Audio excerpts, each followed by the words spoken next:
예수의 은혜와 평강이 있을지어다. 우리가 지난 시간에 우리 신약에 있는 성경 인물을 살피면서 루디아에 대한 말씀을 살폈죠.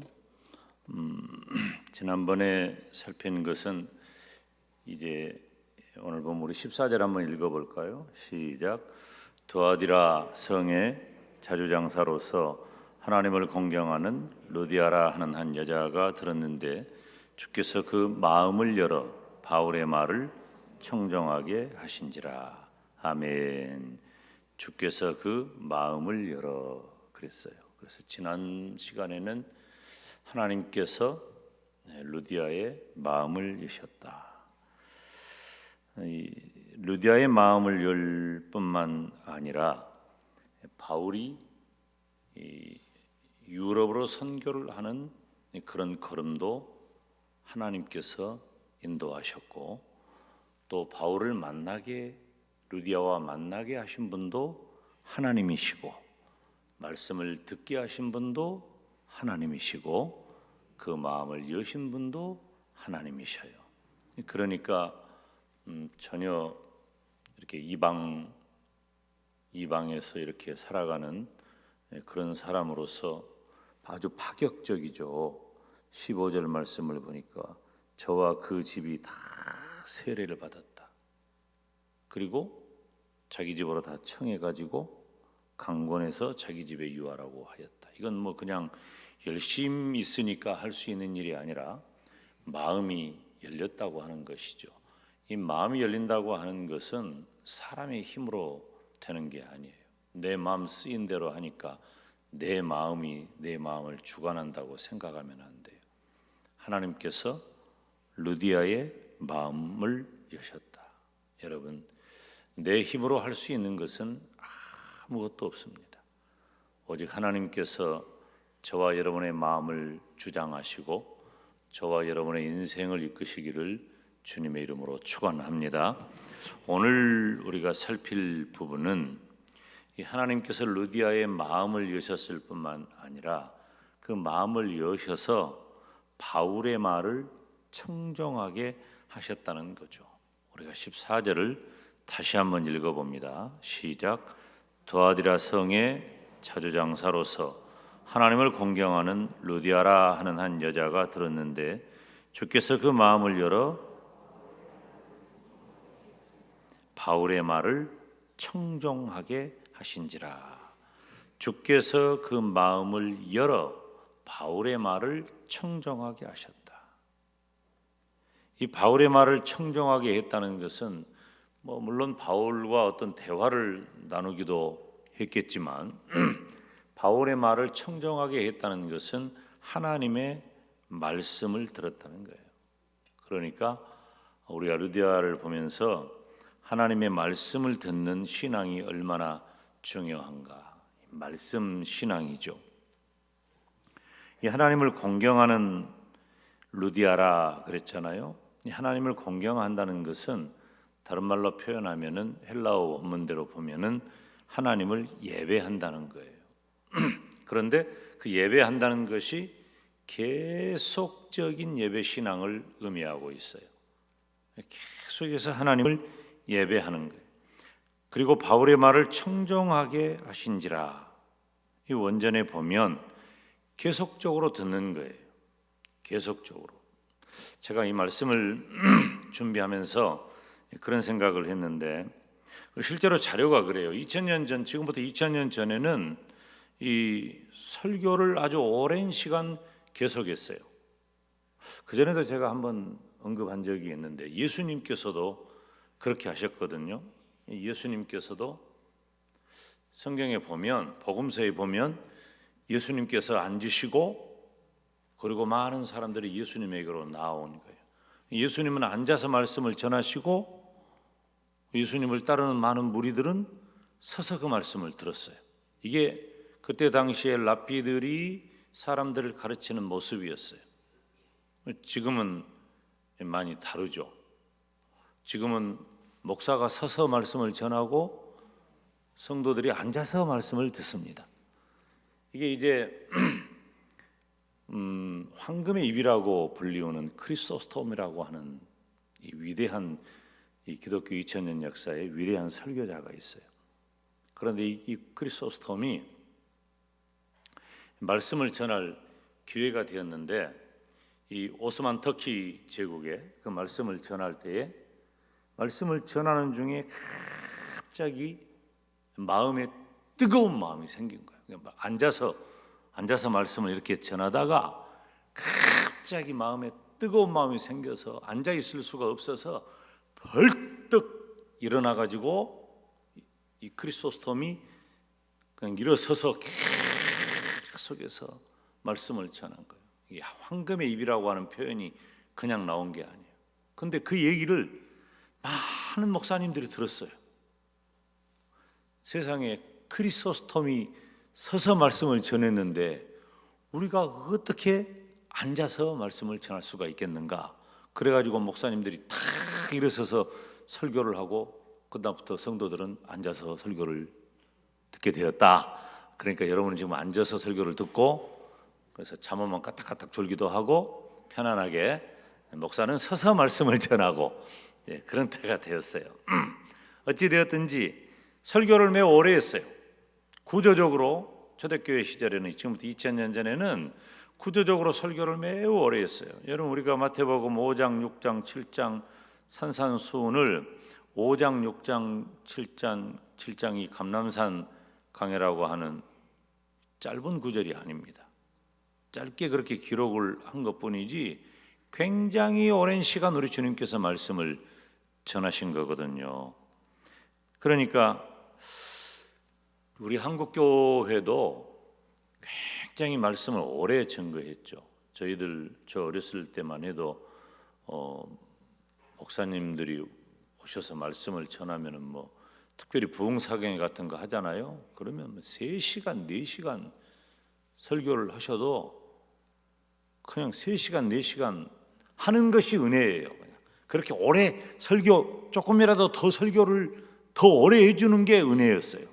그래가지고 듣고 사모하고 이제 저희 때는 제가 학생 때 청년 때는 이 교통편이 지금처럼 이렇게 좋은 시절이 못 되어요. 그래서 지금은 교통이 너무 좋으니까 서울이든 광주든 부산이든 어디든 이렇게 집회 갔다가 다시 돌아오고 또 가기도 하고 그런데 저 어렸을 때는 강사님이 한 분 내려오시잖아요. 그러면 그 강사님이 광주에 오셨다. 그러면은 그 강사님이 우리 교회에서도 집회하시면 다음 주에 저쪽 교회에서 하시고 한 서너 군데를 한 달 이상을 광주에 머무시면서 부흥 집회를 인도하셔요. 그럼 우리 교회에서 말씀의 은혜를 받아서 사모하는 마음으로 또 그 똑같은 그 강사님이 설교를 하시니까 가서 들어보면은 어떻게 그렇게 토시 하나도 안 틀리고 예화 하나도 안 틀리고 내가 듣기에는 우리 교회에서 한 그대로 하는 것 같더라고. 근데도 그것도 아쉬워가지고 사모하는 마음으로 듣고 그냥 막 그때는 또 우리 교회 목사님이 또 다 우리 교회 오셨던 강사님이 저쪽 교회 가서 하시니까 또 갑시다. 또 그러고 또 다 가. 굉장히 오래 했어요. 이제 제가 신앙생활했던 교회는 우리 그 박영삼 목사님께서는 길지 않으셔요. 물론 가끔 길 때도 있지만은 거의 1시간 안에 거의 다 예배가 다 끝나는 것을 거의 원칙처럼 그렇게 하셔요. 그러면서 이제 저에게 늘 이렇게 목회적인 그런 말씀을 가끔 하실 때가 있는데 그때 그런 말씀을 자주 하셨어요. 김 목사, 장기 목회를 하려면 뭐든지 심플해야 돼. 간결해야 돼. 길게 느릿뺀다고 좋은 것이 아니야. 결혼식도 그렇고 장례식도 그렇고 예배 시간도 그렇고 성도들에게 깔끔하고 간결하게 핵심을 잘 전달해 줘야지 장황하게 한다고 그것이 은혜가 되는 게 아니야. 그리고 장기 목회는 특히 그래. 그런 말씀을 가끔 해주셨어요. 그래서 그런지 이제 저도 대체적으로 뭐 집회를 가거나 뭐 조금 특별한 경우에는 좀 다를 때도 있지만 대체적으로 1시간에 다 이렇게 예배를 마치려고 하는 그런 의도를 많이 갖습니다. 그런데 초대교회 시절에는 설교가 길었어요. 그리고 집회만 해도 지금은 주일 밤에 대체적으로 주일 밤하고는 월요일 저녁이 시작해서 수요일 밤 정도에 끝나고 새벽하고 저녁 하는 데도 있고 또 낮 집회는 안 하는 데도 있고, 그런데 이제 저희 교회 같은 경우는 제가 조금 더 사모하는 그런 마음으로 이렇게 10차례 말씀 전해주세요.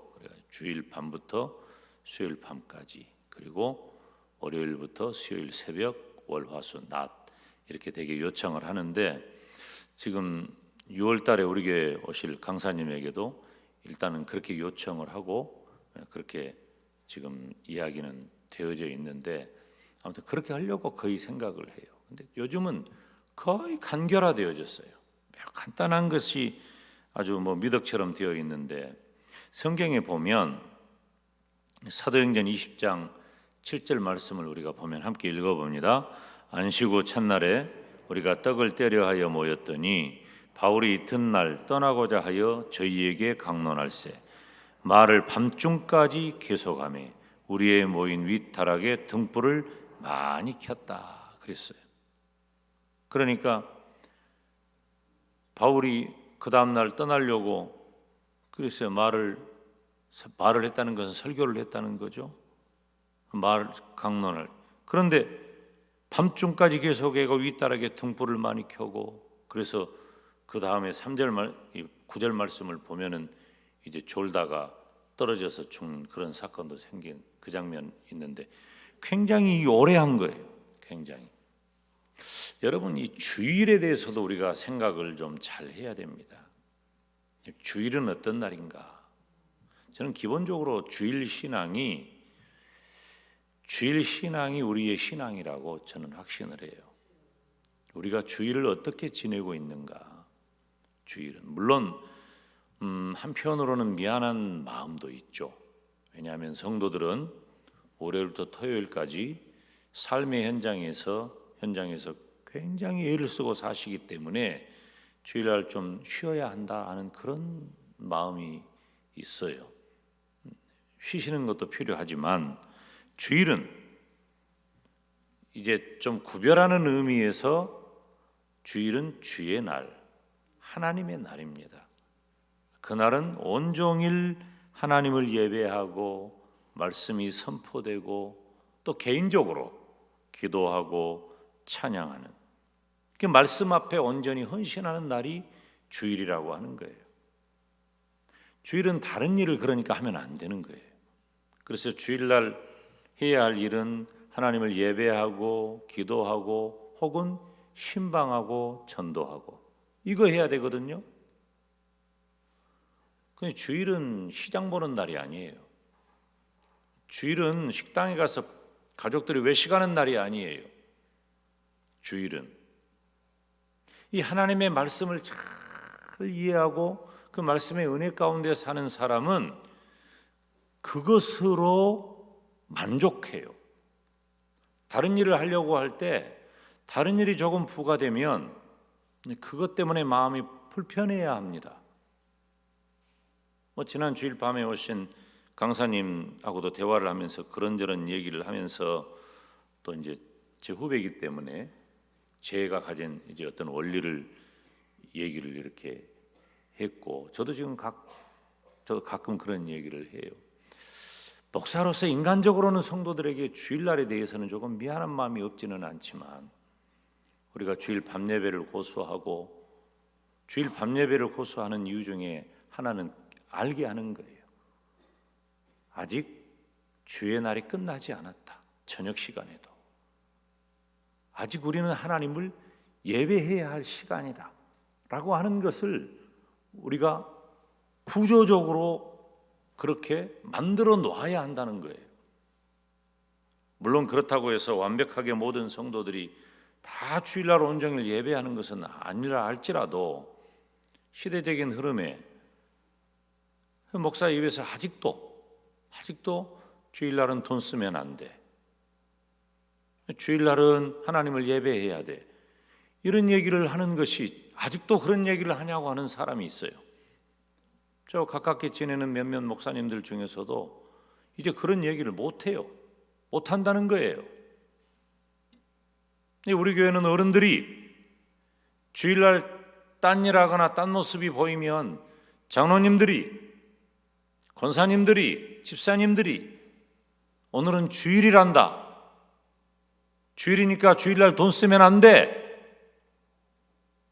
주일은 하나님께 예배하는 날이야. 기도하는 날이야. 전도하고 신방해야 돼.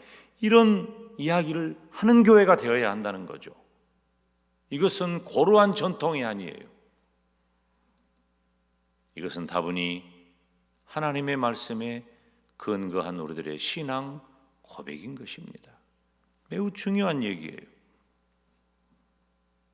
아마도 루디아를 만난 바울은 오랜 시간 말씀을 전했을 것이고 그 말씀을 들은 루디아가 마음의 문을 열게 된 겁니다.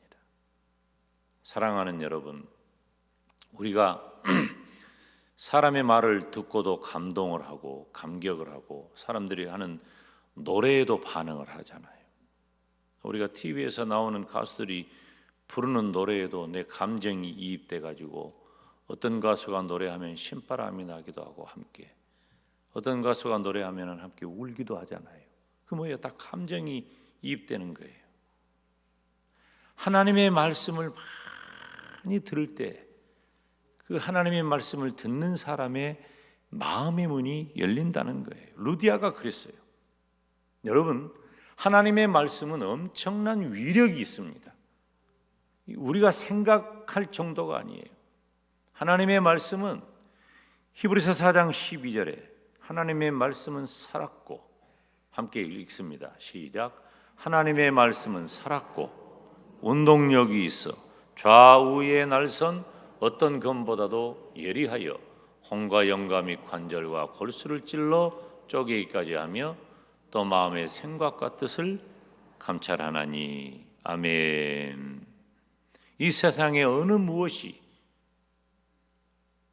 하나님의 말씀보다 더 우리에게 위력 있는 것이 될 수 있을까요? 하나님의 말씀인 거예요. 그 하나님의 말씀이 나에게 그렇게 영향력 있는 말씀이 되기 위해 내 마음이 열려야 되는 거예요. 일전에 6월, 5월을 시작하면서 나팔 소리에 대한 얘기를 새벽기도 때 한 적이 있죠. 나팔이 불면 반응을 해야 돼요. 그 나팔이 불면 어떤 나팔이 어떤 성조로 울려 퍼질 때에 어떻게 반응한다라고 하는 것이 약속이 되어져 있는 거예요. 하나님의 말씀이 내 마음에 꽂히면 내 마음이 열려서 내 죄를 깨닫게 하고 때로는 기쁘고 때로는 감격하고 때로는 회개하고, 이런 하나님의 말씀의 어마어마한 위력 앞에 저와 여러분이 마음은 여시기를 주님의 이름으로 축원합니다. 하나님의 말씀은 모든 것을 해결합니다. 하나님의 말씀. 저는 말씀을 전하는 설교자이기 때문에 말씀을 전하는 입장에 있잖아요. 그런데 성도 여러분들은 말씀을 듣는 입장이잖아요. 그러면 주의 종이 전한 말씀에 굉장히 민감한 마음을 가져야 돼요. 왜 목사님이 지금 저 설교를 하실까? 누구를 들으라고 저 설교를 하실까? 못된 마음으로 그리고 잘못된 심성으로 나들으라고 한가 보다가 아니라 실제로 목사님이 나를 들으라고 지금 저 말씀을 하신다는 그 중요한 영적 교감이 너무나 필요하다는 거예요. 하나님은 지금 나에게 꼭 필요로 한 말씀을 주의 종을 통해서 지금 나에게 하고 계신다. 이 마음이 필요하다는 것이죠. 하나님의 말씀은 모든 것을 해결합니다.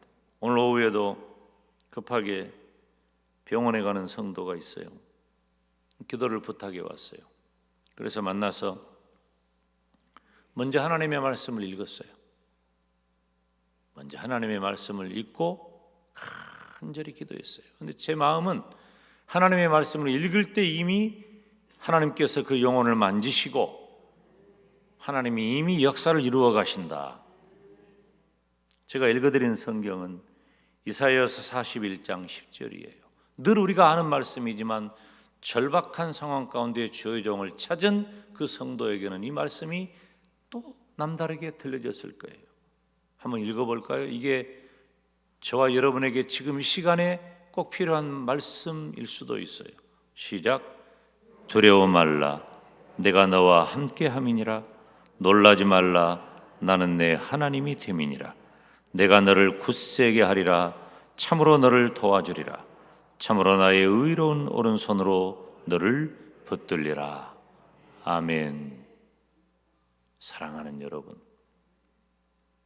오늘 예배 나온 저와 여러분이 어떤 상황, 어떤 지경이든지 또 어떤 일을 만났든지 방금 함께 읽은 이 말씀이 여러분에게 해결책이 되기를 주님의 이름으로 축원합니다. 하나님의 말씀의 역사는 상상할 수도 없는 곳에서 느닷없이 일어나요. 느닷없이. 제 신앙 고백이에요. 말씀이 주는 은혜가 없었다면 아마 오늘의 내가 있을까? 그리고 내가 목사로서의 신앙과 사역을 이어갈 수 있을까? 상상도 하지 못해요. 오직 말씀의 은혜가 우리들에게 그렇게 크고 중요하다는 것입니다. 여러분에게 어떤 위기가 있든지 어떤 문제가 있든지 혹은 어떤 슬픔이 있든지 혹은 어떤 아픔이 있든지 혹은 어떤 소망이 있든지 오늘 나에게 주신 이 말씀을 붙잡고 능력의 그 말씀으로 해결받기를 주님의 이름으로 축원합니다. 우리가 이 말씀을 들을 때 이 시대에 좀 크게 두 가지 정도를 우려할 만한 두 가지를 잠깐 생각을 할 필요가 있습니다. 이 말씀에 대한 그런 태도인데요. 첫 번째는 지금 우리 현존하는 인류에게 가장 영향력이 있는 인물이 누구냐라고 말하면은 대체적으로 교황을 말합니다. 물론 미국 대통령이기도 하고 전쟁을 일으킨 푸틴이기도 하고 심지어 북한의 김정은도 영향력 있는 인물이기도 해요. 물론 그들 중에서 BTS가 들어있는 것도 대단히 놀라운 일이기는 합니다. 그렇지만 그 중에 종교적인 면에 있어서 우리 기독교 입장에서는 이 교황을 뺄 수가 없어요. 이 교황은 그 모습만으로 볼 때에 시비를 걸 만한 그런 모습을 찾기가 쉽지 않습니다. 굉장히 고결하고 그리고 모든 면에 있어서 모범적이고 사람들에게 위로를 주는 그런 현존하는 인물로서는 많은 사람들에게 좋은 영향력을 주는 인물이다. 뭐 그럴 수 있어요. 그렇지만 로마 가톨릭의 그리고 교황의 심각한 오류가 하나님의 말씀 위에 그 말씀을 해석하는 교황을 두는 데 있는 것입니다. 심각한 문제예요. 오늘 TV에서 이렇게 광고를 보는데 이 구원파 이단이 몇 줄기가 있는데 그 중에 한 줄기 박옥수라는 이단이 있어요. 이 박옥수라는 이단은 여기 우리 영광 초입에 있는 기쁜 소식 그 이름 붙인 데가 박옥수 계열이에요. 그 다음에 저쪽에 어디지? 그 대신 찍고 있는 그쪽은 이요한 계열이에요. 이제 이런 것은 시비를 걸고 해도 그것이 사실이기 때문에 어쩔 수 없어요. 이 사람은 계속해서 무슨 죄사함의 비밀 해가지고 죄사함의 비밀은 김 목사가 맨날 설교할 때마다 하는 것인데 자기가 뭐 특별하겠어? 근데 이 사이비 이단 세력들이 얼마나 많이 횡행한지 몰라요. 그럴듯하게 보여가지고 다 무엇을 변개한 겁니까? 성경을 변개한 겁니다. 기독교 2000년 역사의 이단이라 함은 모두가 다 하나님의 말씀과 관계 있어요. 말씀에서 벗어나면 이단인 거예요. 그런데 로마 가톨릭은 그런 정도가 아니에요. 성경 무호설이 아니라 교황 무호설을 가지고 있어요. 이건 저주받을 일입니다.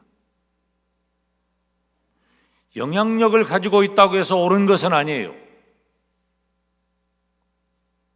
영향력이 없다고 틀린 것이 아니에요. 맞는 것이 영향력을 가지면 너무나도 좋겠지만 우리가 영향력이 좀 미미하다고 해서 틀렸다? 혹은 영향력이 아주 있다고 해서 무조건 존중받고 옳다? 그렇지 않다는 거예요. 그런데 그 의식주의가 전 세계에 영향을 준다는 거예요. 그리고 자기도 모르는 사이에 빠져들어요. 저는 뭐 타 종교를 비판해가지고 끌어들여가지고 뭐 그렇게 하는 일을 자주 하지 않습니다. 그러나 이것은 말씀과 관계된 일이기 때문에 안 된다는 거예요. 이것은 진리 문제니까. 성경 위에 성경을 변개하는 그 어떠한 것도 우리는 용납하면 안 된다 하는 거죠. 또 한 가지 우리 이 시대에 우리나라로서 이 하나님의 말씀에 대한 심각한 우려는 뭐냐면 이 성경 번역의 문제입니다. 물론 성경은 이 원본은 없습니다. 지금 이제 지구상에 원본은 없고 사본만이 존재해요. 사본도 가장 오래된 사본이 권위가 있죠. 그래서 성경 고고학자들은 사본학을 연구를 해서 그 사본학이 성경 연구의 최고봉이에요. 사본학이. 사본을 어떻게 잘 번역하느냐라고 하는 거죠. 그래서 이 사본을 번역한 그 번역 서신들이 전 세계에 퍼져 있어요. 전 세계. 지난번에 김 목사가 그 성도의 진면목이라고 하는 그 짧은 책을 썼는데 그것이 영어로 번역돼 가지고 선교지에 지금 보급이 됐어요. 근데 그 책을 보고 브라질에서 사역을 하시는 분이 브라질은 포르투갈어를 쓰니까 본인이 영어로도 읽어보고 한글로도 읽어보고 이거 포르투갈어로 번역해 가지고 우리 학교 교재로 쓰고 전도용으로 쓰겠습니다. 그래서 제가 하라 그래서 지금 번역을 진행하는 중이에요. 뭐 대단한 책은 아니라 할지라도 예수님을 믿는 성도라면 어떻게 살아야 하느냐라고 하는 그런 핵심적인 말씀을 간결하게 전한 것이기 때문에 제가 뭐 부끄럽지만 기꺼이 그렇게. 근데 번역을 할 때 제가 그랬어요. 영어로 된 것하고 한글로 된 것을 다 읽어보고 번역을 해주세요. 다시 말하면 김 목사가 설교한 그 의도대로 가능하면 번역이 되기를 원하는 마음이죠. 그런 거예요. 각 나라로 번역이 된 거예요. 지금 우리가 쓰고 있는 개역 한글판 성경, 이 김 목사가 사용하고 있는 것은 개역 한글판 성경이 있고 개역 개정판 성경을 함께 보고 있어요. 그러면 저는 여전히 개역 한글판 성경을 사용하고 있는데 이 개역 한글판 성경은 1961년에 번역한 겁니다. 1961년에 번역했기 때문에 1961년은 아무래도 한문이라 국한문 혼용체의 영향을 많이 받았어요. 장점이라고 하면은 왕의 언어예요. 성경이 권위가 있어. 개역 한글판은 할지니라 하는 그 권위가 있어. 이 캐논으로서, 이 정경으로서의 권위가 있는 거예요. 그래서 이 개역 한글판이 있고 1993년도에 그 오래된 그 개역 한글판을 한 30년이 지났으니까 이제 다시 우리 한글 맞춤법에 맞도록 번역을 하자. 그래서 1993년도에 표준 세번역 성경을 한국 성서공회에서 발행을 합니다. 한국 교회의 엄청난 사건이었습니다. 특별히 우리 교단을 포함한 개혁주의 신학을 가진 계열의 교단에서는 이 성경은 쓸 수가 없다. 하나님의 말씀의 권위를 침해하는 매우 저속한 표현들을 너무 적나라하게, 그런데 학자들은 스스로 직역했다고 하는 자부심을 가지고 표준 세번역을 등장을 했고, 우리 개혁주의 신학에서는 용납할 수 없다라고 해서 성경공회를 만들었어요. 그래서 성경공회를 만들어서 우리가 성경을 개혁주의 신학 입장에서 다시 번역하겠다라고 하는 것이 성경공회인데, 우리 교단도 또 우리 교회도 우리 원로 목사님 시절에 이 성경공회를 창설한 매우 주축 멤버였고, 지금도 우리 교회는 그 성경공회를 후원했어요. 그래서 그 하나님의 말씀, 바른 성경이죠, 그 말씀을 번역을 해놓은 상태예요. 그리고 그것은 우리 교단에서 총회에서 강단용 혹은 참고용으로 함께 사용할 수 있도록 이미 허락이 되어져 있어요. 저는 설교를 할 때 그 성경도 많이 참고를 합니다. 그리고 표준 세번역이 한국 교회에, 특별히 개혁주의에 입각한 교단들의 강력한 저항에 부딪히게 되니까 성경공회에서 그러면 다시 번역하겠다. 그래서 한글 맞춤법에 근거해서 다시 번역한 성경이 지금 성도님들이 상당히 가지고 있는 개역 개정판이라고 하는 성경이에요. 이것은 98년도에 번역을 다시 한 거죠. 그런데 지금 이 개역 개정판도 학자들이 살펴보고 약 700군데 정도의 오류가 있다 하는 그런 판결이 있었어요. 그렇기 때문에 현재 이 한국교회 일반적으로 보급되어 있기 때문에 같이 사용을 하고 있습니다. 우리 노회와 우리 교회는 개역 한글판 성경을 사용하는 것을 권고하되, 그전에는 개역 한글판 성경만 사용하자 그랬어요. 그런데 2, 3년 전부터 이제 계속해서 지교회가 개역 개정판 성경이 늘어나니까, 제가 왜 이 말씀을 드리냐면은, 왜 목사님이 보는 성경하고 우리하고 다릅니까 하는 분이 가끔 있어서 이 말씀을 설명을 하는 거예요. 우리 노회와 우리 교회는 개역 한글판 성경을 사용하는 것을 권고하되 개역 개정판도 병행해서 사용하도록 한다. 그 각 지교회 목사님들에게 자유를 준 것입니다. 여러분, 번역이 어찌 되었느냐라고 하는 것은 굉장히 중요한 문제여서, 사실은 이 자리에서 개역 개정판을 쓰지 말아라 그렇게 말할 수는 없지만, 담임 목사가 여전히 개역 한글판 성경을 가지고 텍스트로 사용하고 있는 것을 우리 성도님들이 이해를 하셔야 한다 하는 그런 말씀을 드리는 거죠. 사랑하는 여러분, 이 시대의 교회와 성도는 진리를 바로 분별해서 전하고 들어야 합니다. 루디아가 열심히 말씀을 듣는 신앙으로 빌립보 교회가 세워졌고, 그 빌립보 교회가 유럽의 첫 번째 교회로서 어떤 고난과 고통을 당한다 할지라도 기쁨을 잃지 않았던 것처럼, 그리고 바울의 기쁨이 되었던 것처럼 저와 여러분은 말씀에 대해서 순수함과 열정이 있어야 할 줄로 믿습니다. 지금 이 시대는 마치 번개가 치고 홍수가 난 것처럼 하나님의 말씀을 붙잡지 못하는 시대가 되었어요. 지금 우리 기독교도 상당수의 기독교회가 의식주의, 그리고 다양한 백화점 나열식의 콘텐츠주의에 빠져 있어요. 필요해요. 왜냐하면 복음은 문화의 옷을 입고 전파되는 것이기 때문에, 교회가 나는 세상과 나는 간과도 없고 구속한 주만 보리로다, 그렇게 하고 우리가 마치 산속에 혼자 뚝 떨어져 있는 그런 것처럼 신앙생활을 하면 안 돼요.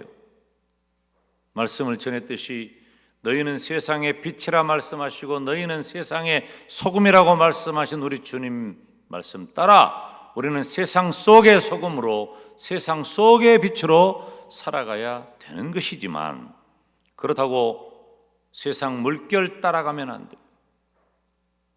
그래서 자칫 말씀 우선주의로 목회를 하거나 말씀을 전하는 일을 고루하게 느끼는 경우도 왕왕 있습니다. 우리 영광대교회는 하나님의 말씀을 잘 전하고 듣는 복된 교회와 성도가 되시기를 주님의 이름으로 축원합니다. 우리가 어떤 경우에도 포기할 수 없는 가치, 그리고 루디아가 마음을 열어서 깊이 새겨들었던 가치, 하나님의 말씀을 잘 듣고 붙잡으시기를 주님의 이름으로 축원합니다. 기도하겠습니다. 하나님 아버지, 번개가 치듯 홍수가 나듯 하나님의 말씀을 붙잡지 못하는 이 시대에 오늘 이 시간 주의 종을 통해서 하나님의 말씀만이 최대 최고의 가치인 것을 증거하게 하시고 그 말씀을 붙잡는 믿음 깨닫게 하시니 감사합니다. 주님 오실 때까지 하나님의 말씀만을 붙잡고 말씀 중심의 신앙을 살아가는 우리 모두가 되게 하여 주시옵소서. 예수님의 이름으로 기도하옵나이다. 아멘.